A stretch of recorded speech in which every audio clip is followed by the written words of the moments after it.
کعبہ کے در لگے تیرگی میں روی، بہر توبہ درائے شباب غوی، بشنو از گوش دل مثنوی معنوی، در رہے صدق برتا مسمم شوی، بشنو از گوش دل مثنوی معنوی، در رہے صدق برتا مسمم شوی۔ بسم اللہ الرحمن الرحیم، الحمدللہ رب العالمین، والصلاة والسلام علی سیدنا مولانا محمد سید الکونین والثقلین وعلی آلہ واصحابہ اجمعین، اما بعد۔ بعض اولیاء کرام کا ذکر چل رہا تھا جو اللہ تعالیٰ کی مشیت اور اس کے حکمت کے فیصلوں میں دعا کو یا کسی چیز کے مانگنے کو یا بلاؤں سے اپنے آپ کو محفوظ رکھنے کو، بلائیں ٹالنے کو اللہ کے نظام میں مداخلت سمجھتے ہیں۔ وہ کہتے ہیں کہ اللہ تعالیٰ جو کرتا ہے اچھے کے لیے کرتا ہے، اور جو کرتا ہے اس کو کرنے دو، اور آپ کا کام ہے راضی اور خوش رہو، کچھ بھی مانگنے یا بچنے کی ضرورت نہیں ہے، جو کرتا ہے کرنے دو۔ اس طرح کے اولیاء کرام ہوتے ہیں۔ اگر وہ غلطی سے بھی کچھ دعا کر دیتے ہیں اور ان کی دعا کی وجہ سے اللہ کے دنیا کے نظام میں تبدیلی واقع ہو جاتی ہے تو وہ ان کے حق میں بہتر نہیں ہوتا، اسی لیے بہت احتیاط کا مظاہرہ کرتے ہیں۔ ان کا ذکر کرتے ہوئے آپ نے ایک مثال دی تھی، جیسا کہ دقوقی رحمۃ اللہ علیہ، یہ ایک بہت بڑے بزرگ تھے، بڑے صاحب دل تھے، لیکن انہوں نے ایک موقع پہ دعا کر لی، تو دعا کرنے سے ان کو جو مشکل پیش آئی اس کا ذکر آپ کر رہے ہیں۔ یہ حضرت دقوقی علیہ رحمہ کا واقعہ بڑے تفصیل سے آپ بیان کر رہے ہیں، کئی ایپیسوڈز تک ان کا یہ واقعہ چلتا رہے، ایک ایک قدم آگے بڑھاتے جاتے ہیں اور کچھ کام کی باتیں بیان کرتے جاتے ہیں، تو بہت طویل یہ ان کا واقعہ چل رہا ہے۔ لیکن میں سمجھتا ہوں کہ اگر آپ ان کا واقعہ اختصاراً ہی کچھ اگر پہلے سے سن لیں تو آگے جو باتیں مولانا روم بیان کر رہے ہیں وہ سمجھنے میں آپ کو آسانی ہو جائے گی۔ اسی لیے اختصار کے ساتھ میں نے آپ کو گزشتہ بھی بتایا تھا کہ دقوقی شہر دقوق کے باشندے کو کہتے ہیں۔ یہ ان کا نام عبد المنعم تھا اور ایک ایسے شہر میں یہ آباد تھے جو عراق کے کرکک گورنریٹ کے تحت آتا ہے، جہاں پہ کرد اور ترک لوگوں کی آبادی ہے، اور کچھ اقلیت میں، مینورٹی میں کچھ عرب بھی وہاں پر بستے ہیں۔ یہ جو بزرگ ہیں حضرت دقوقی، ان کے بارے میں تذکرہ نویسوں نے کچھ زیادہ نہیں لکھا ہے، تاریخ کی کتابوں میں ان کا کوئی تذکرہ نہیں ملتا ہے، کون ہیں، کہاں رہتے تھے، کون سے صدی کے ہے، کچھ نہیں پتا۔ جو کچھ بیان کیا مولانا روم نے ہی بیان کیا، اور تاریخ کی کتابوں میں ان کا کوئی تذکرہ نہیں ملتا۔ لیکن بتایا جاتا ہے کہ یہ ہمیشہ سفر میں رہتے تھے، 2 دن سے زیادہ کسی ایک مقام پر قیام ہی نہیں کرتے تھے، ہمیشہ صحراؤں، بیابانوں میں، کانٹوں بھرے علاقوں میں، پتھریلے علاقوں میں گھومتے جاتے، ادھر رہتے ادھر رہتے، ادھر سے ادھر جاتے ادھر سے ادھر جاتے، بس یہی کرتے رہتے تھے، ایک مقام پہ رہتے ہی نہیں تھے۔ ان کا ماننا یہ تھا کہ جب انسان کچھ عرصہ ایک مقام پر رہ جاتا ہے تو اس مقام سے بھی اس کو محبت ہو جاتی ہے، تو دنیا کی کسی چیز سے محبت ہونا ہی نہیں ہے، اس لیے سفر کرتے رہو تاکہ کسی چیز کی محبت ہی پیدا نہ ہونے پائے۔ اپنے عقائد اور اپنے نظریات کے معاملے میں آپ بہت مضبوط اور بہت کامل تھے، اور ان کا جو گھومنا تھا، دنیا کے ہر مقام پر وہ گھومتے رہتے، تو ان کے گھومنے کا مقصد یہ تھا کہ وہ اصل میں اللہ کے بہت قریب رہنے والے بندے، مقرب بندے کی تلاش کرتے رہتے تھے کہ کوئی ایسا مل جائے جو ایسا مجھے پہنچائے مدینہ، جسے کہا جاتا نا، کوئی تو ایسا مل جائے جو اللہ کا نہایت مقرب بندہ ہو اور اس کے ساتھ میں اپنا تعلق جوڑ لوں۔ حالانکہ خود اپنے آپ میں بہت بڑے بزرگ تھے، صاحب دل تھے، صاحب کرامت تھے، بہت روحانی طور پر طاقتور ہستی تھے، لیکن پھر بھی اللہ کے محبوب بندوں کی تلاش ان کی زندگی کا مقصد تھی۔ کئی سالوں تک انہوں نے مشقت کی، اس مقصد کو حاصل کرنے کی کوشش کی۔ بالآخر ایک مرتبہ ایک سمندر کے کنارے سے گزر رہے تھے تو وہاں پر ایک عجیب و غریب منظر انہوں نے دیکھا، اور وہ منظر یہ تھا، خود حضرت دقوقی کی زبان سے مولانا روم بیان کرتے ہیں کہ حضرت دقوقی نے کیا کہا۔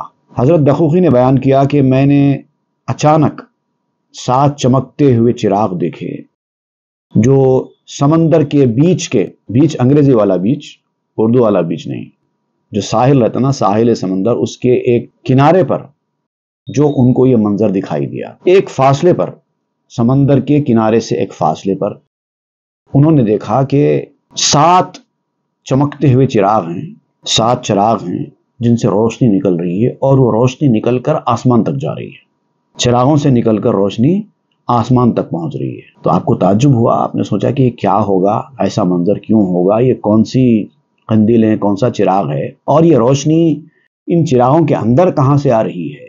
عجیب و غریب منظر تھا ان کے لیے، جستجو کرنے کی کوشش کی، جاننے کی کوشش کی کہ یہ کیا ہے، کیوں ایسا دکھائی دے رہا ہے۔ اور لوگ چل رہے ہیں، پھر رہے ہیں، آگے آ رہے ہیں، جا رہے ہیں، اس مقام سے لوگ گزر رہے ہیں، لیکن لوگوں کو یہ چیز دکھائی نہیں دیتی، تو مجھے کیوں دکھائی دے رہی ہے۔ غور سے اس کی طرف دیکھنے لگے کہ اچانک وہ 7 چراغ جو تھے ایک چراغ میں کنورٹ ہو گئے، پورے چراغ مل کر ایک چراغ میں کنورٹ ہو گئے، اور ان کی روشنی بھی 7 ٹائمز ہو گئی، اور بڑھ گئی روشنی۔ اور کچھ وقت کے بعد انہوں نے دیکھا کہ اس چراغ کے اندر سے 7 لوگ چمکدار چہرے والے نظر آئے، اس چراغ میں سے نکلے، یا وہ چراغ میں 7 لوگوں میں کنورٹ ہو گیا، اور وہ بھی چمکدار چہرے والے تھے، اور ان لوگوں کی روشنی بھی ان کے چہروں سے نکل کر آسمانوں تک پھیل رہی تھی۔ اب یہ دیکھ کر اور حیران ہو گئے، یہ منظر دیکھ کر۔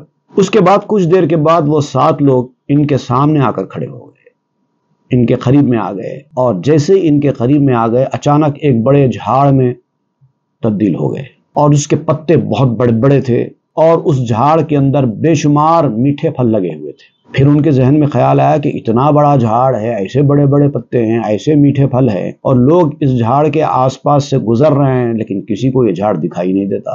یہ کون سا جھاڑ ہے، کہاں سے آ گیا، یہ سب کیا ہو رہا ہے؟ پھر وہ کہتے ہیں کہ میں نے دیکھا کہ یہ 7 جھاڑ جو انسان دکھائی دے رہے تھے، پہلے چراغ دکھائی دیا 7، پھر انسانوں میں تبدیل ہو گئے، پھر اب وہ جھاڑوں میں تبدیل ہو گئے، تو اب ایک کے بازو ایک جھاڑ صف بنا کر کھڑے ہو گئے، اور ایک جھاڑ آگے کی طرف کھڑا ہو گیا، اور 6 جھاڑ پیچھے صف بنا کر کھڑے ہو گئے، اور انہوں نے نماز ادا کرنا شروع کر دی، بالکل ایسے ہی جیسے کہ انسان نماز پڑھتے ہیں، جماعت کے ساتھ نماز ہو رہی ہے۔ اب یہ منظر دیکھ کر وہ اور حیران ہو گئے کہ انسانوں کی طرح یہ جھاڑ نماز ادا کر رہے ہیں، تو آنکھیں کھول کر غور سے یہ منظر آپ دیکھتے رہے کہ یہ ہے کیا۔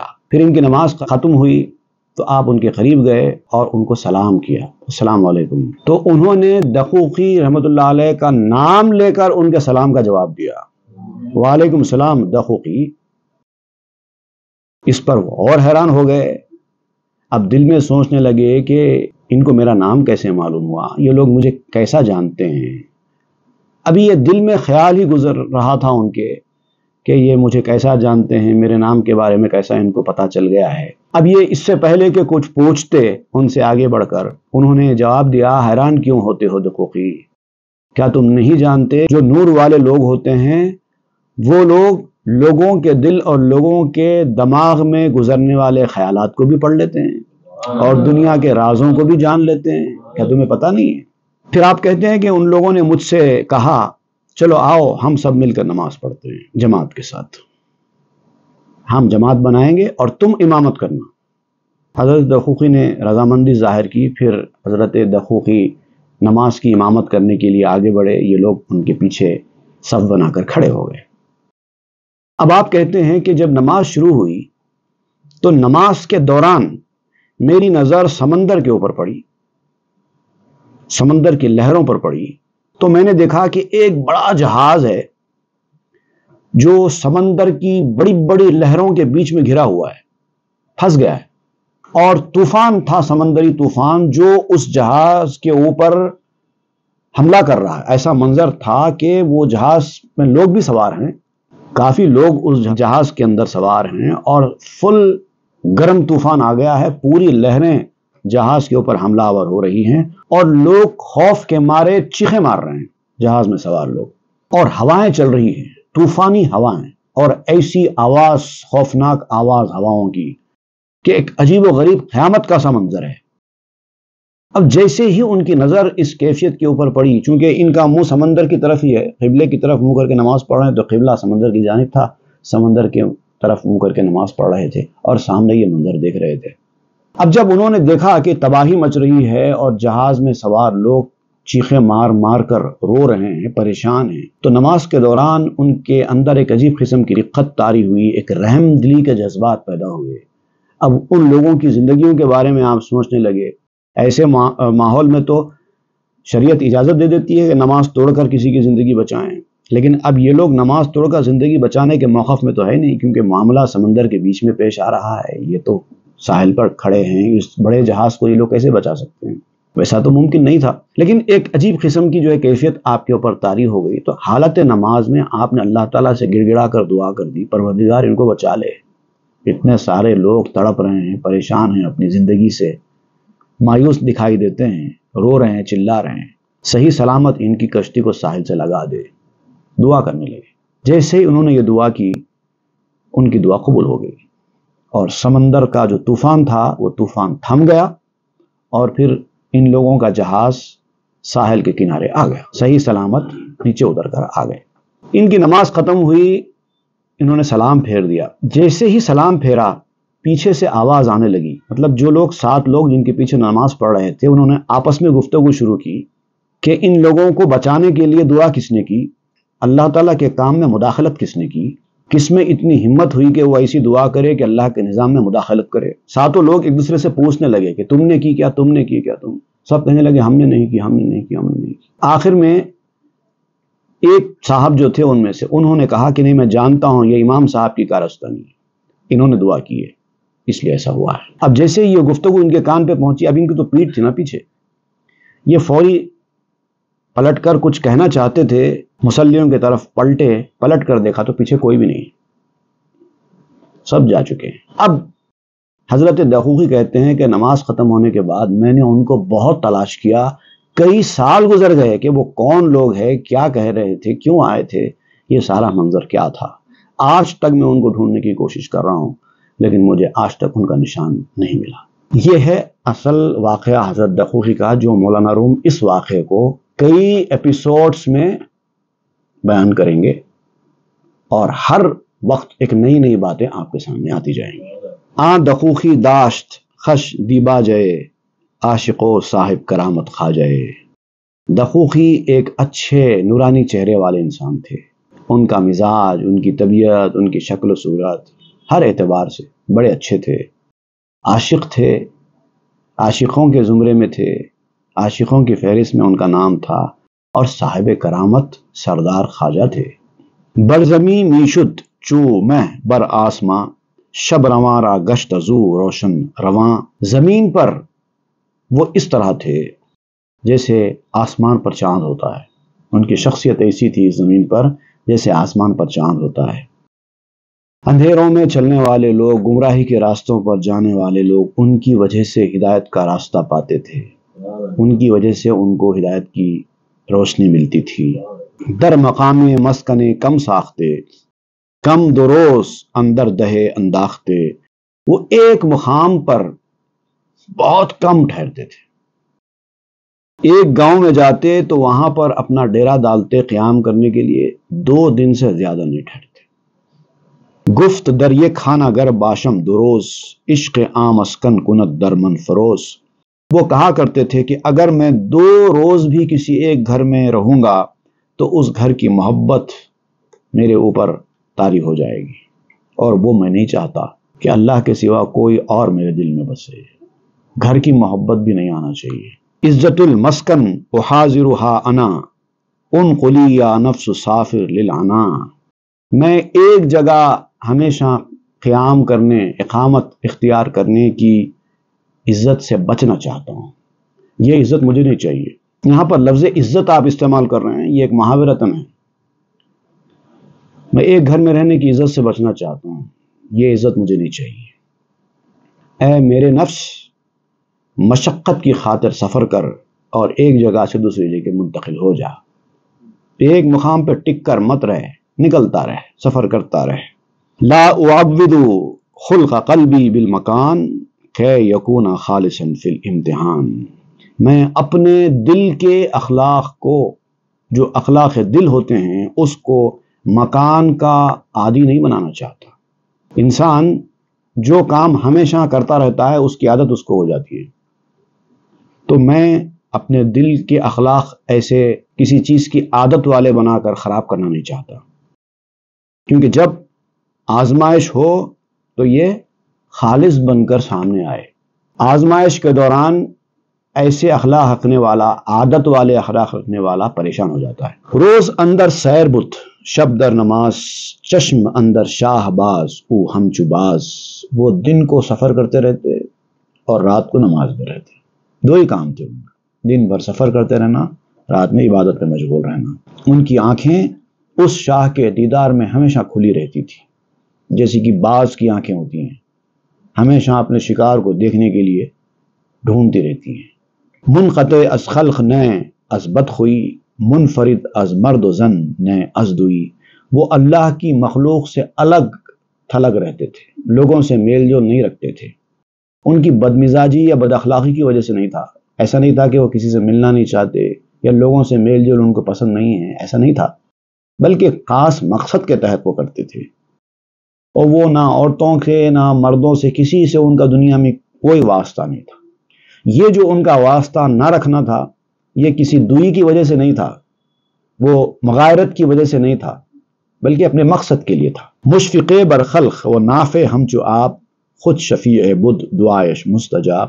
وہ اللہ کی مخلوق پر بڑے مہربان تھے، ہر کسی کے ساتھ مہربانی سے پیش آتے اور لوگوں کو نفع پہنچاتے۔ ان کی ذات سے لوگوں کو نفع ہوتا تھا، پانی کی طرح نفع بخش تھے، جیسا پانی انسانوں کے لیے نفع بخش ہوتا ہے، وہ حال تھا ان کا۔ اور لوگوں کے حق میں سفارش کرنے کی ضرورت پڑتی تو آگے بڑھ کر سفارش کرتے، ایسی مزاج تھی۔ اور مستجاب الدعوات بھی تھے، ان کی دعائیں قبول ہوا کرتی تھی۔ نیک و بدرا مہربان و مستقر، بہتر از مادر شہیتر از پدر۔ اچھے برے ہر کسی کو اپنے ساتھ رکھتے، ہر کسی کے لیے مہربان، اور ان کی صحبت ہر کسی کا ٹھکانہ تھی۔ ماں سے زیادہ مشفق اور شفقت کرنے والے، باپ سے زیادہ سرپرستی کرنے والے تھے۔ اتنے خوش اخلاقی کے حامل بزرگ تھے۔ گفت پیغمبر شمارا اے مہاں، چوں پدر ہستم شفیق و مہربان۔ جیسے رسول اللہ صلی اللہ علیہ وسلم نے فرمایا کہ اے سردارو، میں تمہارے لیے باپ کی طرح مشفق اور ماں کی طرح مہربان ہوں۔ تو یہ رسول اللہ کے مسلک پر ہی تھے، اس لیے سب کے ساتھ مہربانی کرتے تھے۔ زاں سبب کے جملہ اجزائے منید، جز ورا از کل چرا برمی کنید۔ کیونکہ تم سب میرے اجزاء ہو۔ اب تم امت ہو تو جیسے کل کے اجزاء ہوتے ہیں، ویسے ہی امتی بھی نبی کے نقش قدم پر ہوتا ہے۔ تو جیسے رسول اللہ صلی اللہ علیہ وسلم اپنے امتیوں کو اپنے جسم کا ایک ٹکڑا سمجھ کر ان کے ساتھ ویسے شفقت و مہربانی کرتے تھے، ویسے اولیاء کرام بھی، حالانکہ اس سے کوئی رشتہ نہیں ہوتا، نہ خونی رشتہ ہے نہ کچھ ہے، لیکن ایسا اس کو لے کے چلتے ہیں جیسے ان کے باپ ہے، ان کی ماں ہے۔ ہر معاملے میں ان کو جہاں تنبیہ کرنا ہے تنبیہ کرنا، جہاں ہدایت کرنا ہے وہاں ہدایت کرنا، جہاں ان کی بھلے کی سوچنا ہے وہاں ان کے بھلے کی سوچنا، ماں باپ کی طرح کا رویہ اختیار کرتے ہیں۔ تو یہ کل ہوتے ہیں، یہ جز ہوتے ہیں، اور کل کو جز سے جدا نہیں کیا جاتا۔ جزو از کل قطع شد، بیکار شد، ازو از تن قطع شد، مردار شد۔ جز اگر کل سے کٹ گیا تو بیکار ہو جاتا ہے۔ اگر انسان کی انگلی اگر اس کے جسم سے کٹ جائے تو انگلی میں جان نہیں رہتی، اب وہ کسی کام کی نہیں رہتی انگلی۔ بالکل اسی طرح کل سے اگر جز کٹ جائے تو اب اس کے بعد وہ جز کچھ وقت کے بعد پھینکنے کے لائق بن جاتا ہے۔ جھاڑ کی ٹہنی جب تک جھاڑ سے جڑی ہوئی ہے تر و تازہ ہے، جس وقت اس جھاڑ سے اس ٹہنی کو کاٹ دیا جائے، ایک وقت کے بعد ہی، کچھ وقت کے بعد ہی اس کا ہرا بھرا پن ختم ہونے لگتا ہے، وہ سوکھ جاتی ہے۔ تانا پیوندت بکل بارے دیگر، مرد باشد نبودش از جاں خبر۔ جب تک وہ عضو دوبارہ اپنے کٹے ہوئے کل سے جڑ نہ جائے، جڑ کر پیوست نہ ہو جائے، وہ مردہ ہی رہتا ہے، اس کے اندر جان نہیں ہوتی۔ اب دیکھیے مولانا روم آج کے سائنس کی بات کر رہے ہیں، جبکہ اس وقت سائنس اتنی ترقی یافتہ نہیں تھی۔ اب آج تو ایسا دور آ گیا ہے کہ انسان کے جز کو انسان کے جسم سے علیحدہ کر کے پھر واپس جوڑ رہے ہیں۔ جوڑنے کے بعد ہی پھر جان آئے گی، پھر حرکت کرنے کے قابل ہوگا۔ جب پیوست ہو جائے گا واپس اپنی اصلی حالت میں تو پھر حرکت کرے گا، نہیں تو سوکھ جائے گا، اور وہ بھی ایک وقت کے اندر کرنا پڑے گا۔ ایک بار سکنے کا عمل شروع ہو جائے تو پھر اب نہیں جڑے گا۔ ورب جنبد نیست آرا خود سند، عزو نو بے بریدہ ہم جنبش کند۔ اگر جھاڑ سے ٹہنی کاٹ دیے جانے کے بعد بھی کچھ وقت تک اگر ہری بھری ہوتی بھی ہے تو کوئی تعجب کی بات نہیں ہے، یہ اس کی زندگی کی دلیل نہیں ہے۔ ایک بار وہ کٹ گئی تو اس کے اندر سے زندگی ختم ہو گئی۔ اب اگر وہ ہری بھری ہے بھی تو اس کو زندہ نہیں کہا جائے گا۔ جیسے کہ عزو نو بے بریدہ ہم جنبش کند، جیسے کہ کٹا ہوا عضو بھی جسم سے کٹنے کے بعد ایک وقت تک اس کے اندر حرکت رہتی ہے، وہ حرکت اس بات کا ثبوت نہیں ہوتی کہ اس کے اندر جان ہے۔ کچھ وقت تک حرکت کرے گی مگر ایک وقت کے بعد ٹھنڈی ہو جائے گی، تو یہ اس کا حرکت کرنا اس کی جان ہونے کی دلیل نہیں ہے۔ جزو ای کل گر برد یکسو روت، ای نہ آ کل لست کو ناقص شوت۔ اس کل کا جز اگر کٹے اور ایک طرف چلا جائے تو یہ جو جز ہے یہ کل نہیں رہے گا۔ جب تک کل کے ساتھ جز جڑا ہوا ہے، جز کو دیکھ کر بھی کل ہی کہا جاتا ہے۔ جب کٹ جائے تو اب اس جز کو کل نہیں کہیں گے۔ جیسے کہ آپ نے کسی کے اوپر ایک چہرے پر تھپڑ مار دیا تو آپ کہتے ہیں کہ اس شخص نے اس کو مارا، حالانکہ اس کو نہیں مارا، اس کے چہرے کو مارا یا ہاتھ پہ مارا۔ اکبر نے افضل کو مارا، اس کے ہاتھ پر مارا، اکبر نے افضل کے ہاتھ پہ مارا تو مطلب افضل کو مارا، یہی بات ہوئی نا، کیونکہ وہ اس کا جو جز ہے اس کے کل سے جڑا ہوا ہے۔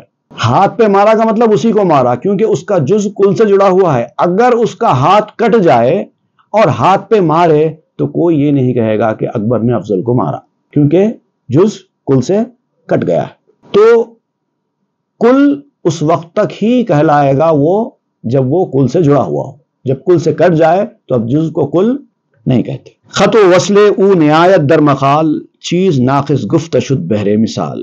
اب یہاں پر امتیوں کا حال بھی ویسے ہی ہے، جب تک تم اپنے نبی سے جڑے ہوئے ہو کل کے احکامات لاگو ہوں گے، نہیں تو نہیں ہوں گے۔ اب یہ بات بھی ایک مثال دینے کے لیے سمجھائی گئی ہے، ناقص بات ہے لیکن ایک بڑی بات کو سمجھانے کے لیے ایک ہیلپ کے طور پہ لی گئی ہے۔ مر علی را بر مثال شیر خواند، شیر مثل او نباشد گرچہ راند۔ اب حضرت علی کو شیر خدا کہا جاتا ہے تو شیر سے تشبیہ دی جاتی ہے، علی شیر ہے، تو آپ کہتے ہیں کہ کہاں علی کہاں شیر؟ علی کے سامنے شیر کی کیا ویلیو ہے؟ 1000 شیر بھی ایک علی نہیں بن سکتے، لیکن علی کو شیر کہا جاتا نا، یہ مثال کے لیے ہے صرف، وہ بہادری بتانے کے لیے۔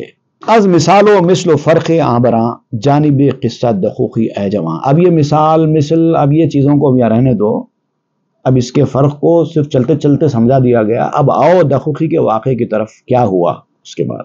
آنکھ در فتویٰ امام خلق بود، گوئے تقویٰ از فرشتہ امیر بود۔ وہ دقوقی جو فتویٰ نویسی میں بھی مخلوق کے امام تھے، ایسا علم رکھنے والے تھے کہ ان کی طرح کے فتوے بھی کوئی نہیں دے سکتا تھا، اور تقویٰ، پرہیزگاری، عبادت، ریاضت میں اتنے بڑے ہوئے تھے کہ فرشتوں سے بھی بازی لے گئے تھے، ایسے ریاضت و مجاہدہ کرنے والے۔ آنکھ کے اندر سیر مہرا مات کرد، ہم ز دینداری او دی رشک خرد۔ جب وہ چلتے سلوک کے راستے میں، اللہ تعالیٰ کے راستے میں، سیر اللہ کے راستے میں جب چلتے تو اپنے چلنے میں انہوں نے چاند کو بھی پیچھے کر دیا تھا، اور وہ دینداری کے راستے پر اتنے اسٹرانگ اور اتنے مضبوط تھے کہ دین بھی ان کے اوپر رشک کرتا تھا، مطلب دینداری بھی ان کے اوپر رشک کرتی تھی، ایسے سخت دیندار تھے۔ با چنی تقویٰ و اوراد و قیام، طالب خاصان حق بود مدام۔ ایسے تقوی، ایسی پرہیزگاری، ایسے اوراد و وظائف اور ایسے نماز روزے کی پابندی کے باوجود، اتنے بڑے مقام پر فائز رہنے کے باوجود، وہ ہمیشہ اللہ کے نیک بندوں کی تلاش میں رہتے تھے، ڈھونڈتے رہتے تھے کہ کون اللہ کا مقرب بندہ مل جائے۔ در سفر معظم مرادش آبودے، کے دمے بر بندے خاص زدے۔ اور سفر کرنے سے ان کی مراد بھی یہی ہوتی تھی، یہاں جاؤ وہاں جاؤ وہاں جاؤ، کہیں نہ کہیں کسی نہ کسی سے ملاقات ہو جائے گی، تھوڑی دیر کے لیے ہی صحیح کسی اچھے بندے سے مل لوں، ملاقات کا شرف حاصل ہو جائے۔ ای ہمیں گفتے چمی رفتے براہ، کن قرین خاص کانم اے الہ۔ اور جب بھی سفر کے لیے ایک مقام سے دوسرے مقام پر جاتے تو یہ دعا کرتے ہوئے جاتے کہ اے اللہ مجھے تیرے مخصوص بندوں کا ساتھی بنا دے، ان کو دیکھنے والا، ان سے ملنے والا بنا دے، ان کے ساتھ رہنے والا بنا دے۔ یہ دعا کرتے تھے۔ یا رب آہارا کے بشناست دلم بندو بستہ میاں چو محملم، اے خدا جن کو میرا دل پہچان لیتا ہے کہ یہ اللہ کے نیک بندے ہیں، میں تو ان کا غلام ہوں ہی، میں تو ان کی خدمت میں ہی رہتا ہوں۔ وہاں کے نشناسم تو اے یزدان جاں برمن محجوب شاہ کن مہرباں، اور جن کو میں نہیں پہچانتا کہ یہ تیرے مقرب بندے ہیں تو اپنے فضل و کرم سے میرے اوپر ان کی شخصیت ظاہر کر دے۔ جن کو میں جانتا ہوں تو ان کی خدمت کر ہی لیتا ہوں، یہ اللہ کے نیک بندے ہیں، میں ان کو جانتا ہوں، ان کی خدمت میں رہتا ہوں، ان کا غلام بنتا ہوں، ان کی صحبت حاصل کرتا ہوں۔ لیکن ایسے بھی بندے ہیں جن کو میں جانتا نہیں ہوں اور تیرے بہت مقرب بندے ہیں، اگر ایسے ہوں تو ذرا میری ان سے پہچان کر دے تاکہ میں ان کی بھی خدمت کر سکوں، ان سے بھی واقف ہو سکوں، ان کی بھی صحبت میں بیٹھ سکوں۔ حضرتش گفتے کہ اے صدر مہین این چے اشخستو چے استسخاست این، اب اللہ تعالیٰ کا جواب آیا ان کو کہ اے صدر، اے انسانوں کے صدر، اے سردار، تو مجھ سے عشق کرتا ہے، یہ کیسا عشق ہے تیرا، یہ کیسی پیاس ہے تیری کہ تو مجھ سے عشق کرتا ہے اور میری قربت میں رہ کر پھر میرے مقرب بندوں کو تلاش کرتا ہے، ایسا کیوں ہے؟ مہرمن داری چمی جوئی دیگر چوں خدا باتست چوں جوئی بشر، تم مجھ سے محبت رکھتے ہو، میری تلاش کرو، دوسرے کی محبت کیوں ڈھونڈتے ہو؟ میری صحبت میں رہو، میرا قرب حاصل کرنے کی کوشش کرو، بندوں کا قرب حاصل کرنے کی کیوں کوشش کرتے ہو؟ جب خدا تمہارے ساتھ ہے تو تم انسان کی تلاش کیوں کرتے ہو؟ او بے گفتے یار بے دانائے راز تو کشودی در دلم راہ نیاز۔ اب یہ اللہ تعالیٰ کا جو سوال تھا نا، ان سے کوئی ناراضگی والا نہیں تھا، رازوں کو کھولنے والا تھا، تاکہ لوگوں کے اوپر بھی راز کھل جائے کہ کیسے کیسے لوگ بھی اللہ کے محبوبوں کو تلاش کرتے ہیں۔ تو وہ اللہ تعالیٰ کو جواب دیتے تھے کہ اے رازوں کو جاننے والے پروردگار، تو بہتر جانتا ہے، تو اچھی طرح جانتا ہے، تو نے ہی میرے دل میں یہ نیاز مندی کا راستہ کھولا ہے۔ میں جو نیاز مندی کر رہا ہوں یہ میری اپنی وجہ سے نہیں ہے، اس دروازے کا کھولنے والا بھی تو ہی ہے۔ درمیان بحر اگر بنشست ام تم آدر آب صبو ہم بستہ ام، اگرچہ کہ میں سمندر میں بیٹھا ہوا ہوں، لیکن اس کے باوجود گھڑے کے پانی سے بھی میں نے اپنا لالچ وابستہ کیا ہے۔ ایک انسان جب سمندر کے اوپر سوار ہو کر جاتا ہے وہ بھی اپنے ساتھ پینے کا پانی ساتھ رکھتا ہے۔ تو آپ کہیں گے کہ تم تو سمندر کے بیچ جا رہے ہو، اب تم کو اس چھوٹے سے گلاس کی کیا ضرورت ہے؟ لیکن وہ بھی رکھتا ہے۔ وہ ہم چو داؤدم نود ناجا مراس تم آدر ناجا حریفم ہم بجاس۔ حضرت داؤد علیہ السلام کی آپ نے مثال دی کہ حضرت داؤد علیہ السلام کے پاس بھی 90 بھیڑیں تھیں، وہ واقعہ، اس کے بعد بھی انہوں نے ساتھی کی بھیڑ حاصل کرنے کی خواہش رکھی تھی۔ بھی سرسری طور پر حضرت داؤد علیہ السلام کا یہ واقعہ آپ بولتے ہوئے گزرتے ہیں۔ اس شعر کی تشریح کرتے ہوئے بعض لوگوں نے کہا، مولانا روم کے اس بیت کی تشریح کرتے ہوئے بعض لوگوں نے کہا کہ یہ ایک غلط رواج ہے، ایک غلط بات مشہور ہو گئی ہے کہ حضرت داؤد علیہ السلام کو 90 بیویاں تھیں، اس کے بعد بھی آپ نے ایک بیوی حاصل کرنے کی کوشش کی۔ تو یہ غلط سلط بات کو مولانا روم نے شعر میں بیان کر دیا ہے، ایسا بعض لوگوں کا ماننا ہے۔ میں نے کتابوں میں بھی پڑھا ہے تشریح، لیکن یہ غلط تشریح ہے، کیونکہ ناجا، پہلی بات تو یہ ہے کہ ناجا کہتے ہیں بھیڑ کو، دمبا، بکری، دمبا، بھیڑ، شیپ، اس کو کہتے ہیں۔ اور یہاں پر 90 کا لفظ ضرورت شعری کے تحت مولانا روم بٹھائے ہیں، اصل میں وہ 90 نہیں، 99 ہے، 99۔ اور اس کا ذکر قرآن مجید میں ہے، سورہ صاد آیت نمبر 21، وَهَلْ أَتَاكَ نَبَأُ الْخَصْمِ إِذْ تَسَوَّرُوا الْمِحْرَابَ سے آیتیں شروع ہوتی ہیں۔ چند آیتوں تک حضرت داؤد علیہ السلام کا ذکر آتا ہے، اور ان آیتوں کے درمیان میں ایک آیت آتی ہے، إِنَّ هَذَا أَخِيٌّ لَهُ 99 نَعْجَةٌ، لفظ ناجا بھی استعمال ہوا ہے اور 99 کا لفظ بھی استعمال ہوا ہے، 99۔ إِنَّ هَذَا أَخِي لَهُ 99 نَعْجَةً وَلِيَ نَعْجَةٌ وَاحِدَةٌ، یہ قرآن مجید کی آیت ہے۔ یہ پوری کہانی ہے، ایک واقعہ ہے اس کے پیچھے۔ دیکھیے، پہلی بات تو آپ یاد رکھیے کہ کون سا بھی عمل جب تک کہ شریعت نے اس کو منع نہیں کیا وہ گناہ نہیں بنتا، غلط نہیں بنتا۔ ایک دور میں ایک مرد کے لیے کئی بیویوں سے شادی کرنا بھی جائز تھا، 100 200 بیویاں بھی رہتی تھی ایک آدمی کی۔ اللہ تعالیٰ نے انسانوں کو اس دور میں بنایا ہی ویسے تھا، ان کی تخلیق ہی اس انداز سے کی گئی تھی کہ ان کو 10-20 بیویاں کافی نہیں تھی۔ تو حضرت داؤد علیہ السلام کے بارے میں بھی روایتوں میں آتا ہے کہ آپ کے 99 بیویاں تھیں۔ یہ کوئی من گھڑت بات نہیں ہے، روایتوں میں اس کا تذکرہ ملتا ہے۔ اور یہاں پر جو ذکر ہے قرآن مجید میں بھیڑوں کا، وہ بھی کیوں ہے میں آپ کو بتاتا ہوں۔ واقعہ یہ ہے کہ حضرت داؤد علیہ السلام کے 99 وائفز تھے، اور ایک اور شادی کرنے کا آپ کا ارادہ ظاہر ہوا، تو آپ نے ایک پیغام لڑکی کو بھیجا 100ویں شادی کا۔ تو حضرت داؤد علیہ السلام نے جس لڑکی کو اپنا پیغام بھیجا، اس کا رشتہ کسی اور لڑکے کے ساتھ طے ہو چکا تھا۔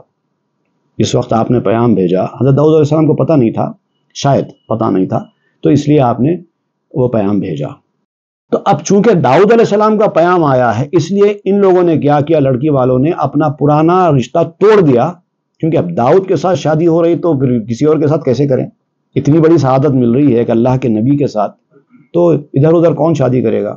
لڑکی نے بھی، لڑکی کے والدین نے بھی پرانا جو رشتہ ہوا تھا وہ رشتہ توڑ دیا اور داؤد علیہ السلام کو رشتے کی رضامندی دے دی۔ تو جس کے ساتھ ان کا رشتہ طے ہوا تھا، ایک بعض روایت میں تو کہتے ہیں کہ شادی بھی ہو گئی تھی، اب لڑکی نے اپنے شوہر سے خلا لینے کا فیصلہ کر دیا داؤد علیہ السلام کا پیغام آنے کے بعد۔ لیکن وہ جو شخص تھا، اس شخص کو ایک ہی بیوی تھی، اس کی زیادہ بیویاں نہیں تھی، تو اس کو بڑا ناگوار گزرا، آپ کے تو 99 بیویاں ہیں، میری تو ایک ہی بیوی تھی، اب آپ کی وجہ سے وہ بھی خلا مانگ رہی ہے۔ تو اس کا اللہ تعالیٰ نے داؤد علیہ السلام کو پیغام دینے کے لیے فرشتوں کو بھیجا۔ ایک بڑا واقعہ ہے اس کے پیچھے، اس کا ذکر قرآن مجید میں سورہ صاد میں ہو رہا ہے۔ تفصیل دیکھیے آپ، سورہ صاد آیت نمبر 21، اس کے تحت جو مفسرین تفسیر میں سارا واقعہ بیان کیے۔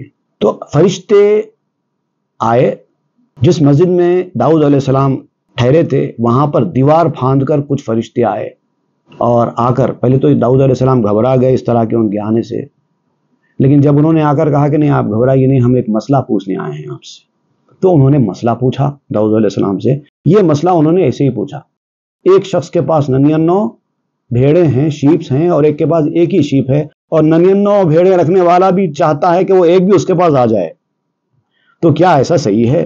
فرشتے آ کر شرعی مسئلہ داؤد علیہ السلام سے پوچھ رہے ہیں کہ ایک کے پاس پہلے ہی 99 ہے اور ایک کے پاس ایک ہی ہے، اور 99 والا وہ ایک بھی اب خود حاصل کر لینا چاہتا ہے، کیا ایسا کرنا صحیح ہے؟ تو داؤد علیہ السلام نے ان کو کہا کہ نہیں، مناسب نہیں ہے، جو ایک ہے اس کو رہنے دو، تمہارے پاس 99 تو ہے۔ آپ نے فتویٰ دیا، بعد میں آپ کو خیال آیا کہ ارے یہ تو میرے بارے میں ہے۔ اب دیکھیے اللہ تعالیٰ کا جو انداز ہے اپنے محبوب بندوں کو ان کی غلطی سے آگاہ کرنے کا، کتنا پیارا انداز ہے۔ سیدھا سیدھا اللہ تعالیٰ چاہتا تو ڈائریکٹ داؤد علیہ السلام پہ وہی کر کے بول سکتا، داؤد تم یہ غلط کر رہے ہو، اس کی ایک ہی ہے، اس کو کیوں پیغام بھیج رہے ہو، مت کرو، تمہارے پاس تو 99 ہے نا۔ اللہ تعالیٰ چاہے تو کر سکتا تھا، وہ تو مالک ہے نا، وہ کسی پر بھی غصہ کر سکتا ہے، لیکن سکھایا گیا بڑے لوگوں کی غلطی سے آگاہ کرنے کا طریقہ کیا ہونا چاہیے۔ اس طرح سے یہ سارا واقعہ سورہ صاد میں تفصیل سے بیان ہوتا ہے۔ اس طرف آپ یہاں پر اشارہ کرتے ہوئے کہتے ہیں ہم چو داؤدم نود ناجا مراست، یہاں پر نود کا لفظ آپ نے استعمال کیا، لیکن اصل میں وہ 99 ہے۔ داؤد علیہ السلام کے پاس بھی 99 بھیڑیں تھیں، لیکن اس کے بعد بھی انہوں نے ایک بھیڑ حاصل کرنے کی کوشش کی تھی نا۔ یہاں پر بھیڑوں سے مراد زوجہ لے رہے ہیں، کیونکہ قرآن مجید میں ناجا کا لفظ استعمال ہوا نا۔ ہرس اندر عشق تو فخرست تو جاہ، ہرس اندر غیر تو ننگو تباہ۔ آپ کہتے ہیں کہ اچھے مقصد سے، اچھا کرنے کی نیت سے، اللہ کے قرب حاصل کرنے کی نیت سے، اللہ کی رضا خوشنودی حاصل کرنے کی نیت سے جو آدمی اور چاہیے کرتا ہے، اس کا اور چاہیے بھی بابرکت ہوتا ہے، جبکہ دنیاوی معاملے میں اس کو لالچ کہتے ہیں، اور وہ تباہی ہے۔ جتنا مل جائے اتنا بہتر ہے، اس پہ خوش رہو، زیادہ کا لالچ مت کرو۔ دنیاوی معاملات میں ہوتا ہے، دینی معاملات میں لالچ نہیں ہوتا۔ اگر آپ اچھے کام میں آپ کا روپیہ پیسہ خرچ کرنا چاہتے ہیں تو آپ یہ دعا کریں کہ اللہ مجھے بہت زیادہ دے تاکہ میں بھی بہت زیادہ خرچہ کروں، تو اس میں کوئی بری بات نہیں۔ تو اگرچہ کہ مجھے پروردگار تیری خوشنودی حاصل ہے، تو نے مجھے سب کچھ عطا کیا ہے، میں اور حاصل کرنا چاہتا ہوں، تجھے اور راضی کرنا چاہتا ہوں، تیرے اچھے بندوں سے مل کر اور کچھ لینا چاہتا ہوں۔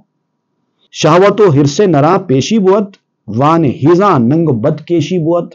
آپ نے کہا کہ جو اصل میں جو مرد ہوتے ہیں نا، مردان خدا جو ہوتے ہیں، ان کا راستہ سامنے کی طرف ہی ہوتا ہے، مطلب وہ ترقی کا راستہ حاصل کرنے کی کوشش کرتے ہیں، وہ ترقی کے راستے کو ہی اختیار کرتے ہیں، ایسا نہیں ہجڑوں کی طرح پیچھے کا راستہ اختیار نہیں کرتے، تباہی اور گمراہی کا راستہ اختیار نہیں کرتے۔ حرص مرداں از رہے پیشی بوت، در مخنث حرص سوئے پسروت۔ مردوں کا راستہ ترقی کا راستہ، سامنے والا راستہ، اور ہجڑے کا راستہ زوال اور پستی والا راستہ، پیچھے کا راستہ۔ یہ کہ حرص کمال مردیست، وہاں دیگر حرص افتضاح ہو سردیست۔ وہ ایک حرص جو اچھے مقصد کے تحت ہو، وہ کمال کی وجہ سے ہوتا ہے، اس کی جو منزل ہے وہ کمال پر لے جانے والی ہوتی ہے، اور دوسری حرص جو ہے، دوسری والی حرص، اس کا اینڈ رسوائی ہے، شرمندگی ہے، سستی ہے۔ تو ہر حرص بری نہیں ہوتی، اچھے کام میں اگر حرص پیدا ہو تو وہ حرص بھی اچھی ہے۔ آہ سر ہست اینجا بس نہاں، کے سوئے خضر شود موسیٰ دواں۔ اب یہاں پر ایک راز پوشیدہ ہے، اس کو بھی سمجھو، اور وہ راز موسیٰ اور خضر کے واقعے میں ملتا ہے۔ موسیٰ علیہ السلام کو اللہ تعالیٰ نے جو کچھ عطا کیا، وہ سب سے بڑی چیز تھی نبوت، اور اللہ تعالیٰ کے ساتھ بات کرنے کی جو سعادت تھی، جو شرف تھا، وہ دوسرے انبیاء کو بھی حاصل نہیں ہوا تھا۔ اللہ تعالیٰ سے ڈائریکٹ بات کرتے تھے، لیکن موسیٰ رسول کے درجے پر فائز ہو کر، نبی کے درجے پر فائز ہو کر، کلیم اللہ کے درجے پر فائز ہو کر، جلیل القدر انبیاء میں اپنا نام شامل کروا کے بھی خضر سے ملاقات کرنے کی خواہش کیوں رکھے؟ ایک بندے کو ڈھونڈتے ہوئے نکل پڑے، اللہ کے بندے کو جس کو اللہ تعالیٰ نے علم لدنی دیا ہے، اس سے وہ بھی حاصل کر لیں۔ کیا ضرورت تھی موسیٰ علیہ السلام کو خضر کے پاس جانے کی؟ ہم چو مستسقی کذابش سیر نیست، بر ہرانچ یافتی باللہ مئیست۔ ایک استسقاء کا مریض ہوتا ہے، ایک بیماری ہے استسقاء نام کی، جس میں کیا ہوتا ہے کہ انسان پانی پیتا ہی چلا جاتا ہے، پیاس ہی نہیں بجھتی، گھڑے نہ گھڑے پانی پی لیتا ہے لیکن پیاس ہی نہیں بجھتی۔ بہت ہی خطرناک قسم کی بیماری ہے یہ، وہ سیراب ہوتا ہی نہیں، اس کی پیاس بجھتی ہی نہیں۔ تو اس طرح کے لوگ ہوتے ہیں اللہ کی راہ میں جستجو کرنے والے، استسقاء کے مریض ہیں،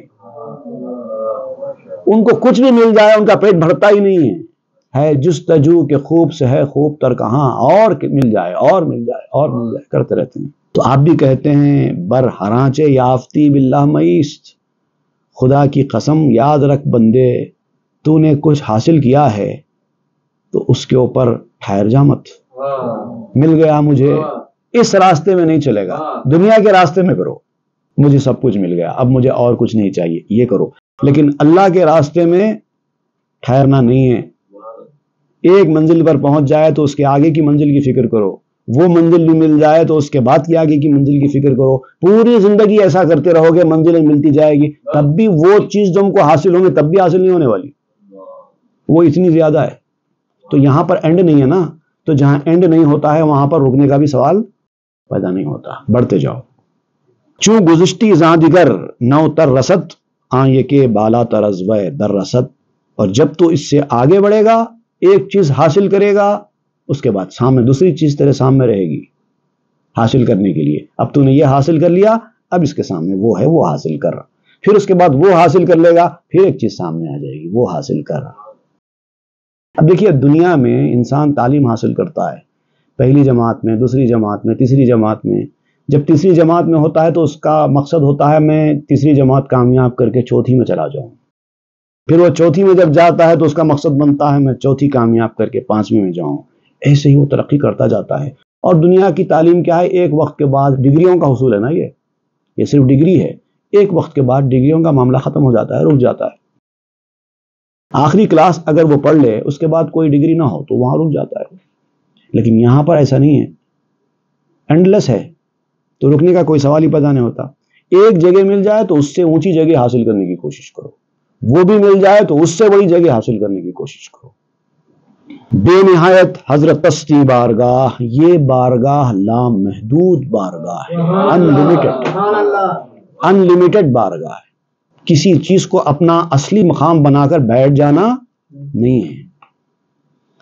صدر راہ بگزار، صدر تست راہ، ایک مقام پر اگر تم کو کوئی جگہ ملی بیٹھنے کے لیے، کرسی ملی بیٹھنے کے لیے، تو اس کو اپنا صدر مقام مت بناؤ۔ اگر تم کو صدر بھی بنایا جاتا ہے، پریسیڈنٹ بھی بنایا جاتا ہے، تو یہ مت سمجھو کہ یہ میری اصل منزل ہے۔ کرسی کو چھوڑو، صدر راستہ کیا ہے، جانا کہاں ہے وہ دیکھو۔ ہر کرسی راستہ ہوتی ہے، منزل نہیں ہوتی۔ کتنی بڑی کرسی کیوں نہ ہو، کتنے بڑے آدمی کی کرسی ان کی جگہ کیوں نہ ہو، منزل نہیں ہے، وہ بھی راستہ ہے۔ آپ کو جانا منزل پر ہے، منزل ملے گی تو آپ اصلی صدر ہیں، نہیں تو آپ کسی بھی صدر کی کرسی پر بیٹھ جائیں تو آپ اس مقام کے حامل نہیں ہو جاتے۔ آدمی کا مقام اس کی شخصیت سے ہوتا ہے، جگہ سے نہیں ہوتا۔ تو یہ جگہ کا معاملہ ہٹاؤ، سامنے سے ہٹاؤ، اس کی کوئی اہمیت نہیں ہے۔ اصل ہے شخصیت کا بننا، وہ بنو تو آپ صدر ہیں۔ صدر راہ بگزار، یہ صدارت کو چھوڑو۔ صدر تست راہ، تمہارا راستہ ہے صدر، یہ صدارت جو ہے صرف جانے کا راستہ ہے، منزل نہیں ہے۔ اب اتنا قرب اور اتنی جو ہے نبوت کی دولت حاصل ہونے کے باوجود موسیٰ علیہ السلام نے خضر علیہ السلام سے ملاقات کی، ان کی صحبت میں رہنے کی جستجو کیوں کی؟ اس میں کیا راز ہے، وہ انشاءاللہ ہم آئندہ کے درس میں پڑھیں گے۔ صلی اللہ تعالی علی خیر خلق سیدنا محمد وآلہ واصحابہ اجمعین والحمد للہ رب العالمین۔ تاب کے در لگے تیرگی میں روی، بہر توبہ درائے شباب غوی، بشنو از گوش دل مثنوی معنوی، در رہے صدق برتا مسمم شوی، بشنو از گوش دل مثنوی معنوی، در